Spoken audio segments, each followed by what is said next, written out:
All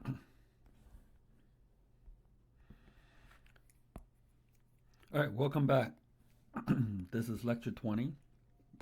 It's Northeastern University class for Intro to Machine Learning, and it's called DS4400. This is Professor Wu, and today we're gonna talk a little bit about neural networks. So, well, we previously worked a lot on regression, both linear, polynomial regression. And with regression, the objective is that we essentially have some function that we want the function, when put in the input x, to be as close to the label y as possible. So we're trying to make the error as small as possible. Now, with linear, this function has a certain form. With polynomial, this function has other forms. So the idea is that we will essentially make various assumptions about the type of function would be. So this was linear, and this right here was polynomial. So neural network is just another type of function. Okay? Of course, that's quite different from this that we have, and with this, the function itself, we kind of have to learn a different concept that is different from what we have. But the underlying idea, where we're just finding a function, is the same. Okay.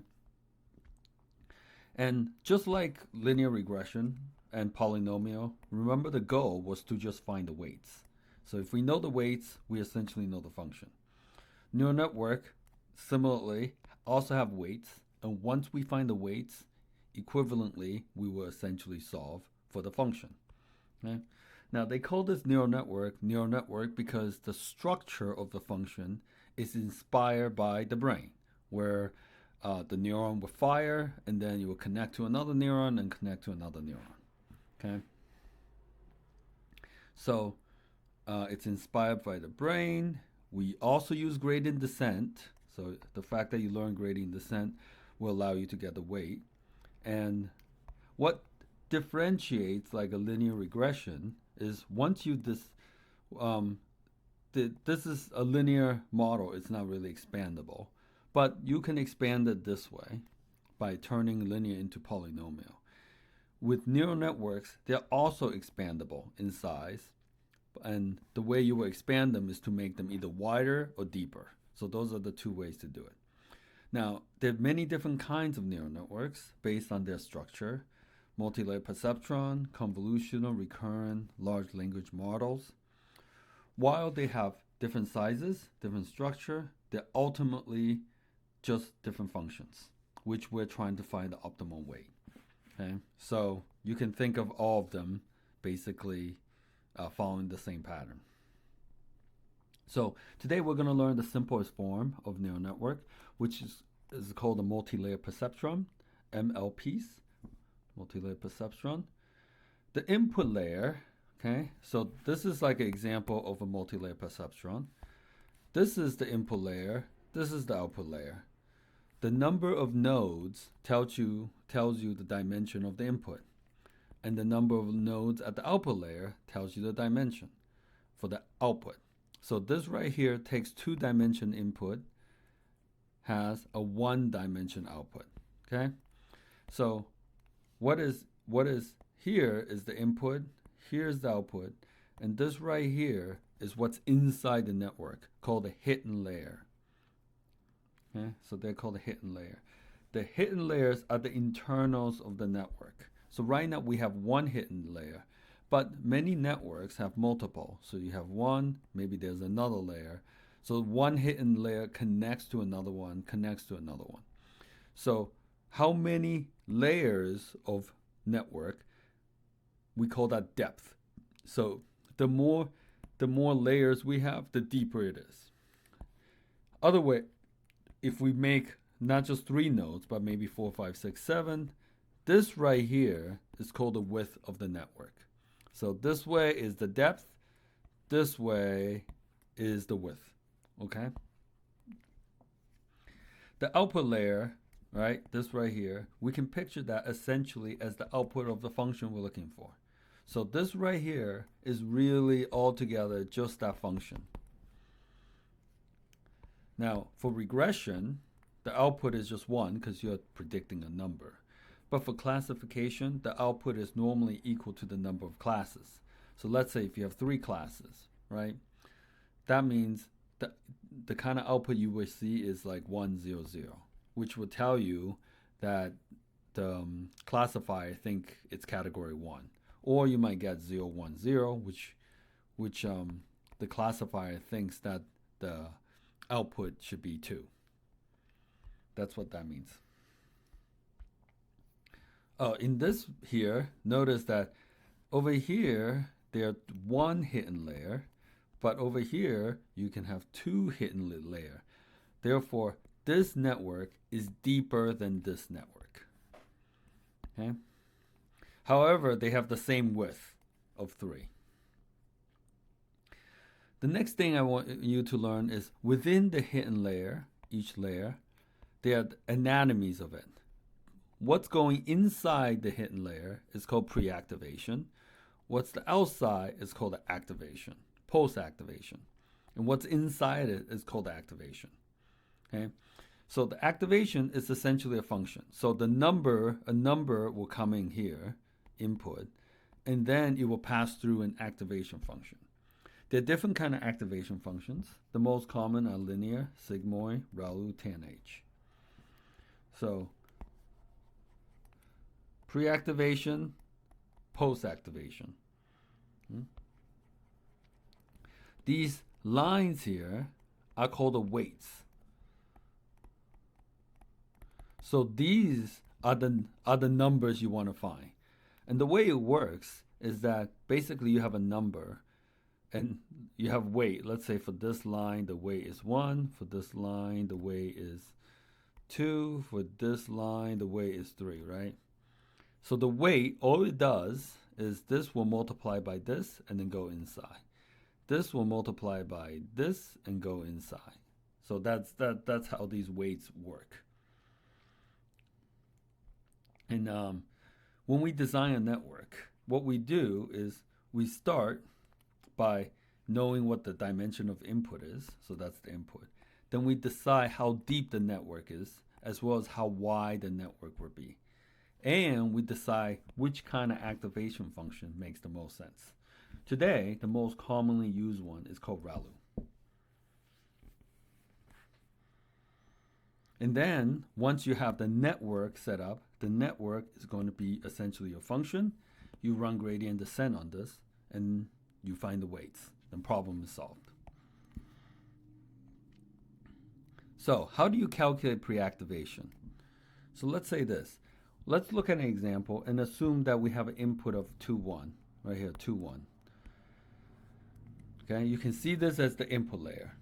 Now the weights you will multiply the naming convention for the weight is that this is dimension 1, dimension 1. So this is weight 1, 1. It's going from input of the first input into the first output. So the weight here is called W11. Now, the weight here, this one here, right? This is going from W21. It's going from the second one to the first one. Okay? So W21 would be this one. Or we can look at this one. This one is W12. Okay? This one here is W13. Okay? It's going from the first input to the third. Now, so this is the naming convention for all the weights. Now, once you understand the naming convention, next we're going to look at this superscript. This superscript is not power. This superscript tells you the layer. Therefore, all of these weights here belongs to the first layer, W1. And all the weights here belongs to W2. So you can tell which weight which layer it belongs to by looking at this number here.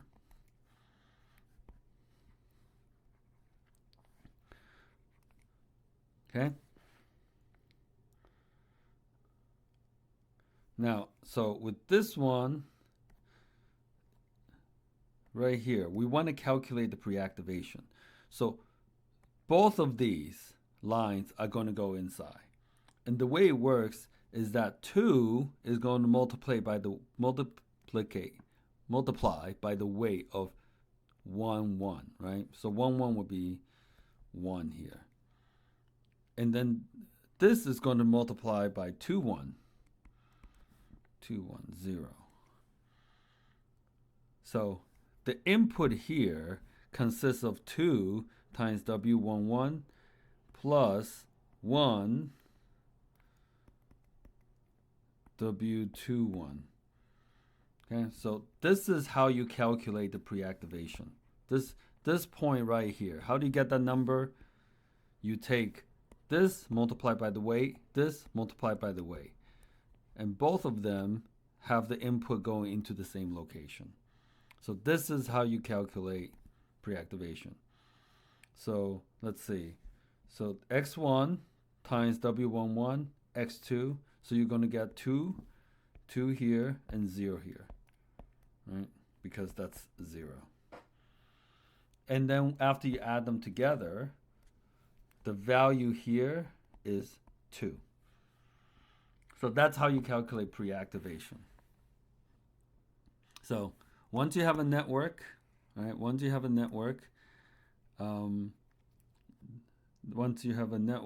you can calculate the pre-activation by taking each node input and multiply by the weight, and then add them together.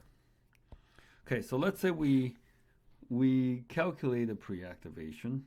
Now, in case you don't remember, with gradient descent, like what we're saying here is, if you have the weights, obviously initially you don't have the weights, and you'll have to use gradient descent. And when you're using gradient descent, you need to initialize it.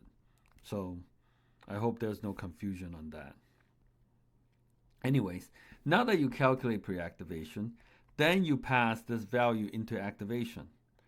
So remember, the value was 2, right? And there are many different kind of activation functions. Let's say we pick ReLU. If we pick ReLU, then we'll essentially plug 2 into ReLU. And ReLU of 2 is just equal to 2. And 2 right here would be the post-activation. Or if we had used a sigmoid function, then we would have plugged 2 here, which would give us 0.88. Then that would be the post-activation. So depending on which activation function you pick, we're going to get a different post-activation value. Now, for the common notation for activation function is sigma of x. So that's a common notation. However, for ReLU function, which people do use sigma x, but very often you just see this symbol, like the inner product symbol. Now, you don't want to confuse this with inner product symbol. It has a little plus here. So this right here, in this context, represent a ReLU. Okay?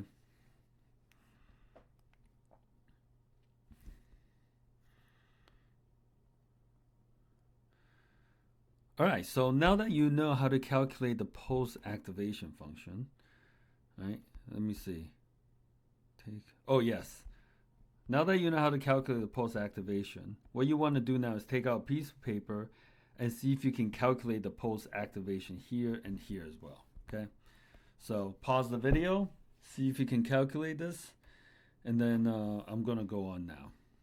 So for this one, right, you want W12, and this one is W22.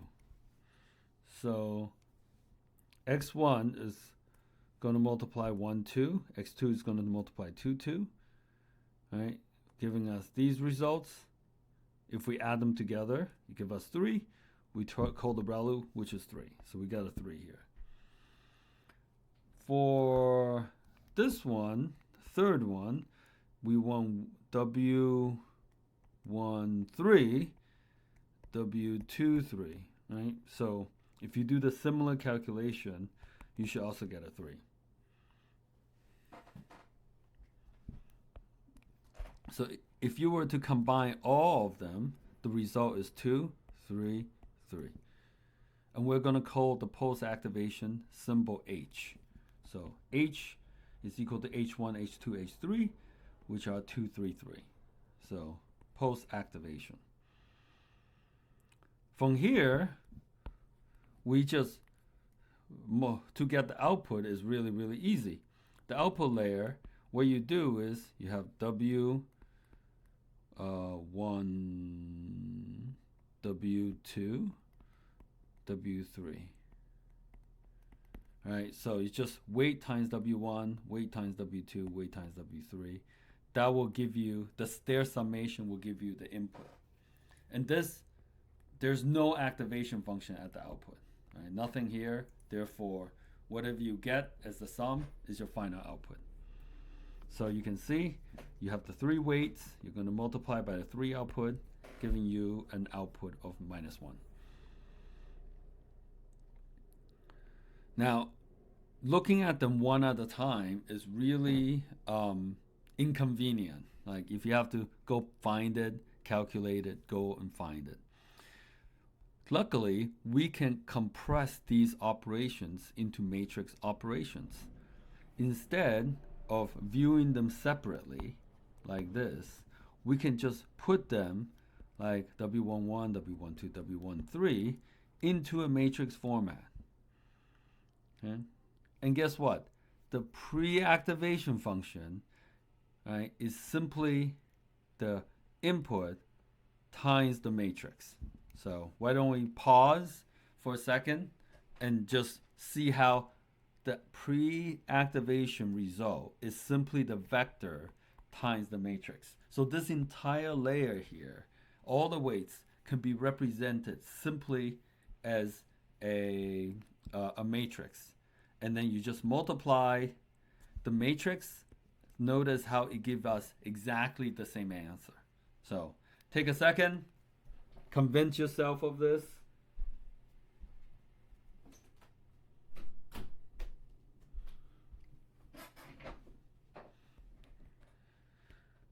All right, so once we have the output of this, right, which is H, now if we want to get the post activation, we can simply put the bracket around the pre-activation.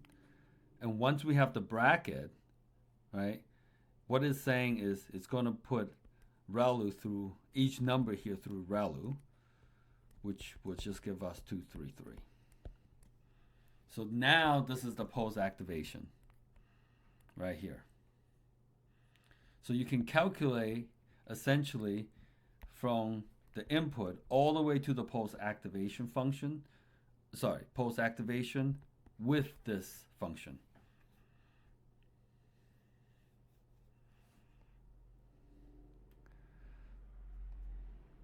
And once we have H, I think I showed you previously, once we have H, we simply multiply by the weight of the final layer. And that gives us the output. So this is the output. So that's how a neural network works. Right? You basically start with some kind of structure, which in this case, we only have one hidden layer. But you can start the structure with 2, 3, 4, 5 layers. And then when you put the input in, it will go through layer to layer to layer and finally to the output. So that's how the function works. Okay?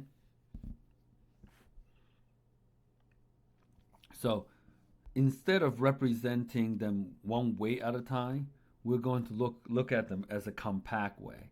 We're going to look at the entire layer's weight and look at them as matrix. And with this notation, it's much, much more compact to represent even larger networks. In the previous example, we only have one hidden layer.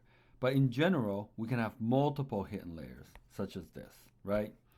Here, we have an example of two hidden layers, and we'll call them their outputs. So the post-activation output as H1 and H2. So H1, H2, H1.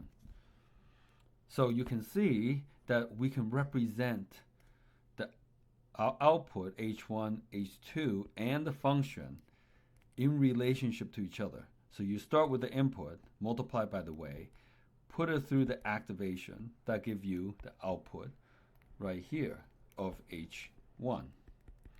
But once you have H1, you now put H1 through the weights of the second one. Here's the weight of the second one. And that will give you H2. And then you multiply again right here, and that will give you the output of the function. So this compact notation really allow us to set up like the mathematical formulation to understand what is going on. So let's practice what we learned, okay? You have, this time is a different network. Your input is 3, hidden layer is 2. So given this, why don't you identify W1, right? W1, W2. Try to identify what this matrix would be. And then, given this is the input, identify what the output should be, okay? Pause the video, give yourself a second, and we'll move on.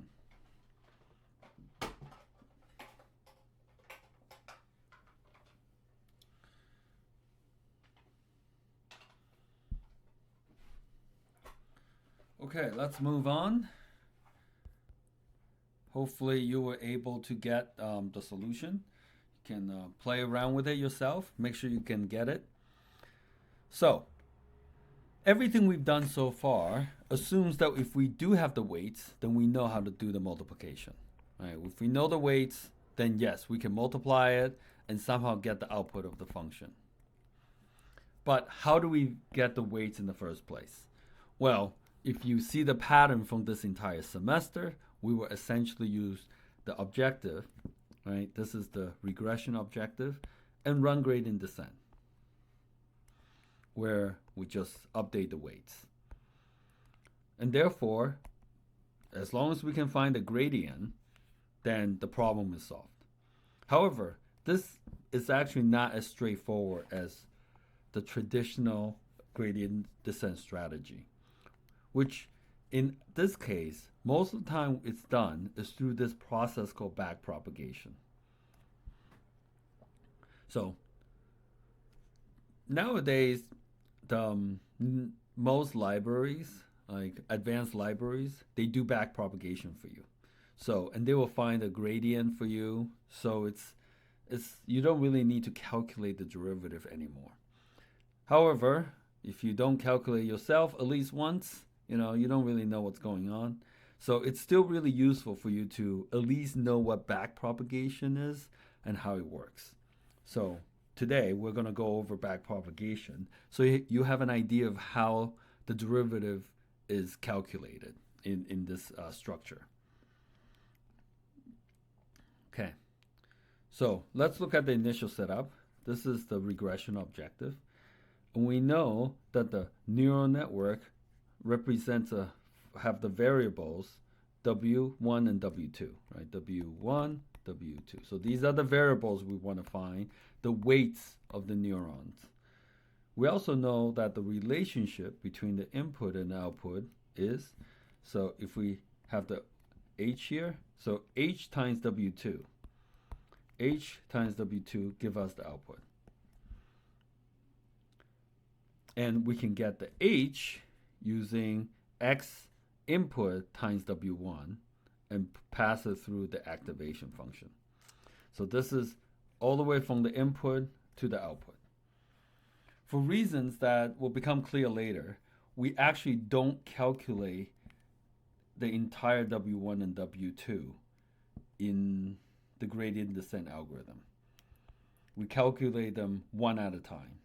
And you'll see why, right?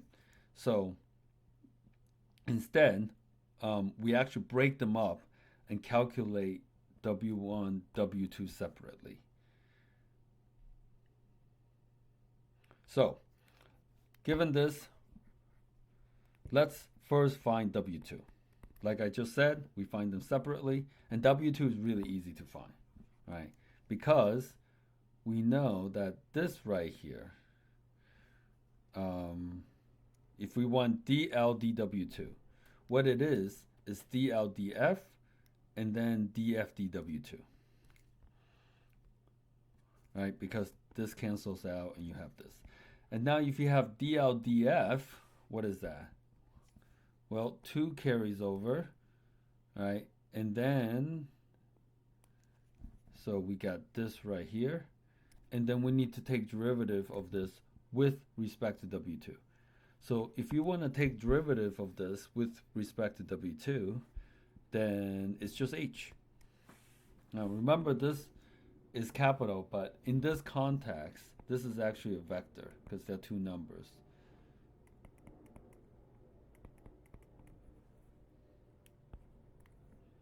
Okay. So that's it. So finding DLDW2 is really, really easy.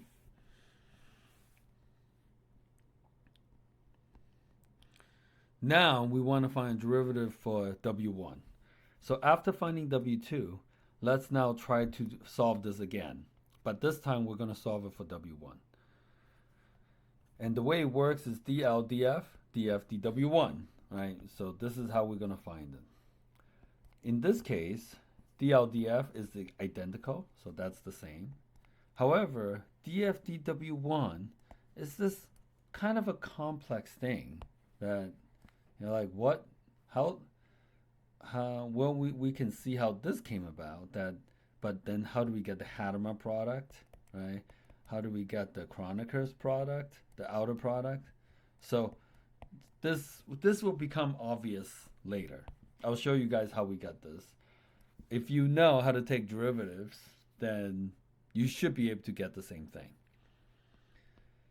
So what I want to focus first, instead of jumping to how we actually did that, is that, remember, right, we calculate W2.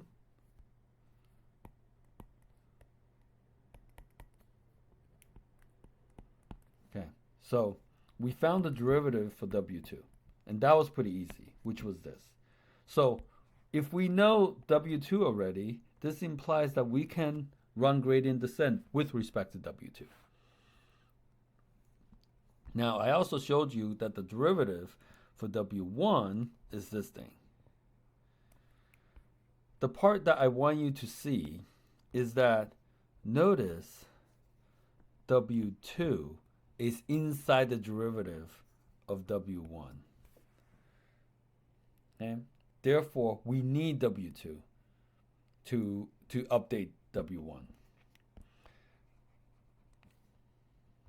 So what most of the time people do is that as you calculate the gradient, right, you got W2 here, dW2, you can update this first. So you update it.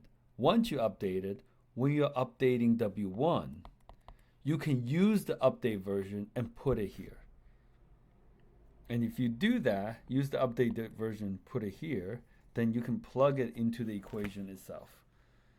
Now, I think what I wrote here is different from this, but they're actually just transpose of each other. So if you get confused why they're different, they're just transposes.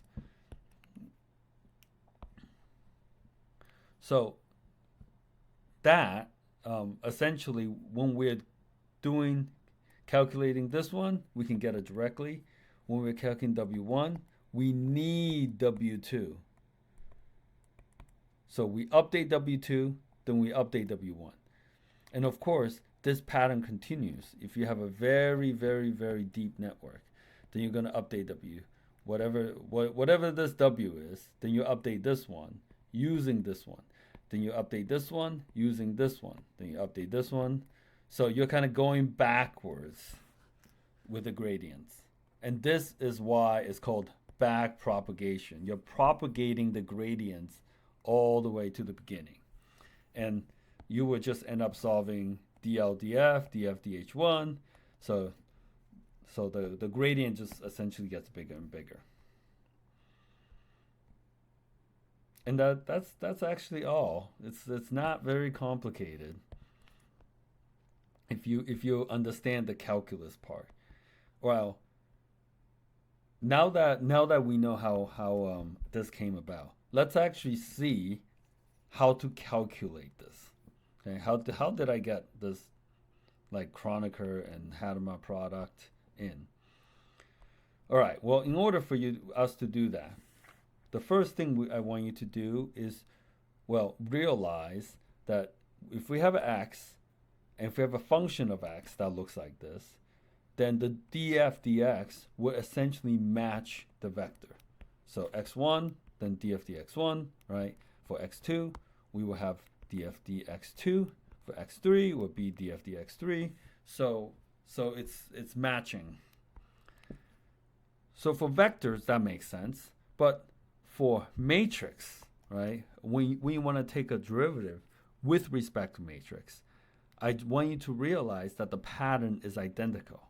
So W11, well, this is just going to be df dw11, W12, df dw12, W21, df dw21, So whatever is written as W, when you find df dw, you just follow the exact same pattern. That's how it goes. Now, remember, we could also look at matrix. The derivative with respect to matrix is still in the same shape of the original matrix. Alternatively, remember that we can view matrix as vectors of vectors. Okay, so here's a matrix. We can have two vectors here. So W1, W2. So those are the two vectors. So alternatively, we can also write dWdf as df dw1, where that's a vector, df dw2. So these two are identical. Okay, so we can write them both ways. Okay, now that you understand this convention, let's see if we can actually do it. So we know that the output of function is the hidden layer times the second layer weight, right? So this is 2. So the hidden layer here multiplied by the weight give us the output. So that is the output. But in order to get the hidden layer, we have the input layer times the weight and the activation function. So this is how h came about, and this is what the output of function came about. Therefore, I can plug h in here. So the function is w2, and then h is really just this right here. Okay, so this is the function. Okay. Once you have this function, remember the definition of the weights. So this weight is really weight 1 and weight 2. Okay, 1, 2. All right. So this right here is really just a vector. And what is this here? This right here is really the vector weight 1 times x and vector weight 2 times x. So you want to understand how I broke this up. Now remember, I wrote W is equal to W11, W12, W21, W22, and which is equal to W1, W2.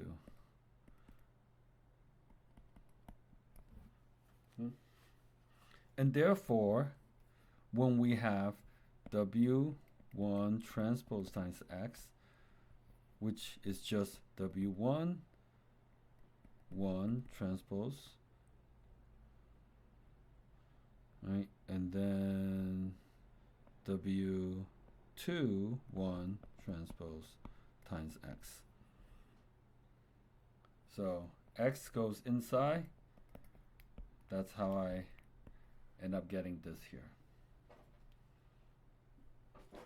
So anyways, the whole point here is we know what the function is, and we're writing out the components of the functions. And once we write out the components, this times this times this can be just written like this. It's just a simple dot product. Okay? So at the end, the function can be written and broken down into this. Okay. Well, now that we have a broken down version, right?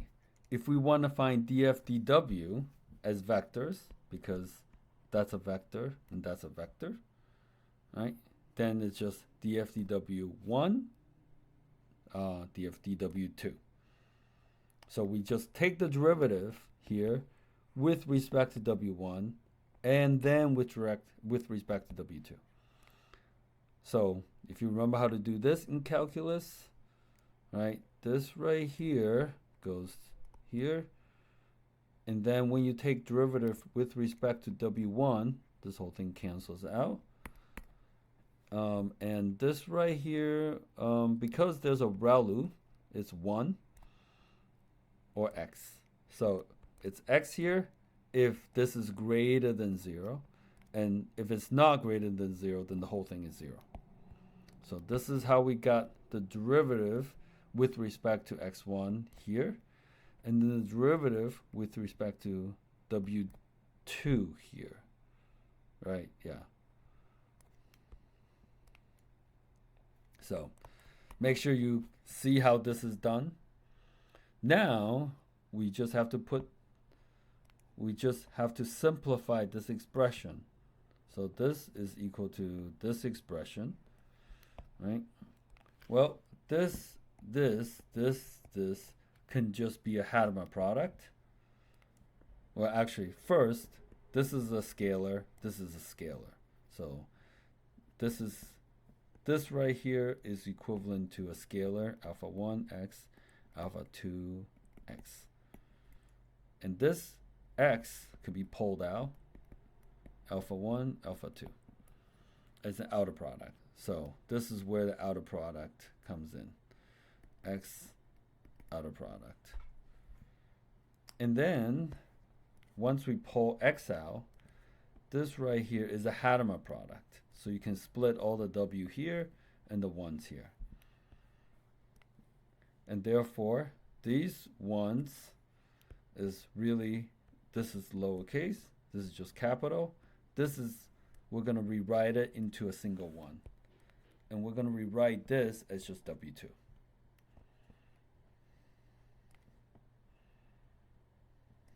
And this is essentially how we got the Hadamard product and the Kronecker, the Kronecker product and the Hadamard product. Okay, so this is it. Now, there are 2 additional implementation details. Right now, the version I showed you is just x times w, right?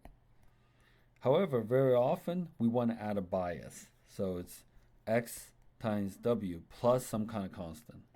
So you might want to add this constant in as well, which is quite easy. If you have data that's 2-dimension, to add the constant in, you just add an extra dimension of 1s. So in terms of implementation detail, you might want to keep that in mind. And this right here is called the bias.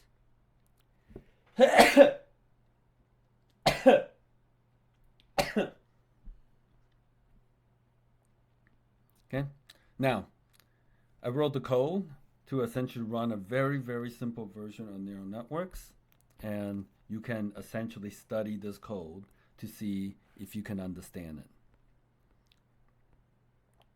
Now, remember, if we have a very complicated shape, right, it is possible for you to get stuck at local minimum because the gradient descent.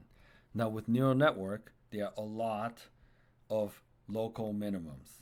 So in terms of implementation, what you want to do is you want to run it multiple times with different random starting point.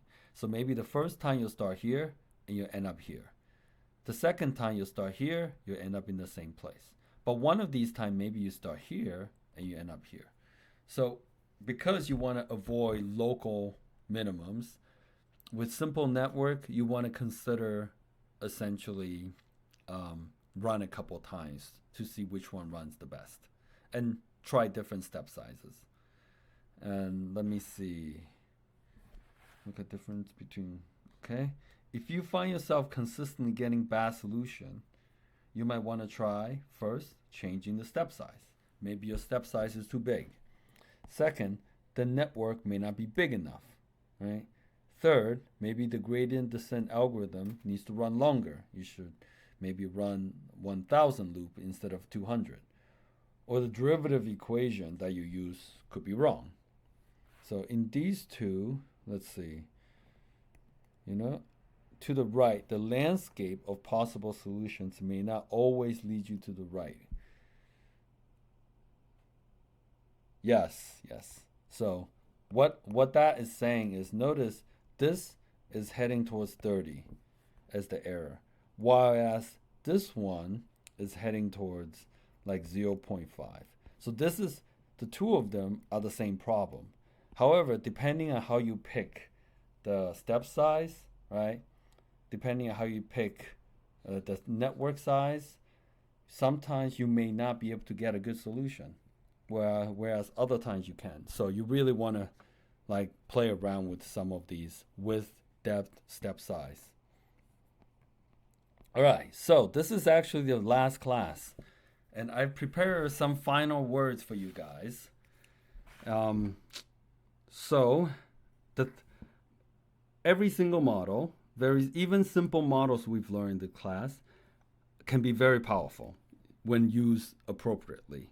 And many algorithms already have made huge changes and discoveries and contribution to the world. I am convinced that many of you have the potential to change the world and be the solution to, for example, incurable diseases, homelessness, climate change, food scarcity, and some of you might even be able to solve the MBTA. We, as humanity, have a lot of problems, and some of you may be aware of that. For this reason, I took my role as your teacher very seriously. To me, this is not just a job. I view our relationship as if I am training the next chosen one, the next Skywalker. I don't know if you will be Luke or Anakin. I hope you don't turn into Darth Vader, of course. At the end of this semester, I entrust you with great power of machine learning to enable you to make these changes. With great power comes with great responsibility. So don't use this power to hurt people, and please don't go to the dark side. Okay? And those are my final words. Mandatory trace evaluation. Please fill the trace evaluation. It really, my boss really want you to do it. So yeah, tell my boss how well a job I did. And the next thing, I want you to practice without looking at the slides. See if you can take out a piece of paper and walk through the logic of backpropagation. See if you can think about it step by step, how a network is constructed and how the backpropagation is done. And then, ideally, you want to be able to write the derivative for W1, W2 yourself. I know doing this is not easy, but having just done it once, be able to do it a couple times, would kind of give you the general idea. You don't need to know it really well. You just need to have the general idea so that later on in more advanced classes, when they talk about backpropagation, when they talk about various things, you already ran into it mathematically and programmatically. Okay? So here's some data. Without looking at my code, I want you to write a basic neural network to solve this regression problem. Want to test out various step sizes and see if you can increase the width and depth of the network. Ideally, you can do this without any help, but you can also download my source code. So I have my own code. You can just study it and see how it works. And I guess that marks the end of the semester. I hope you guys learn a lot. And again, don't go to the dark side. All right, bye.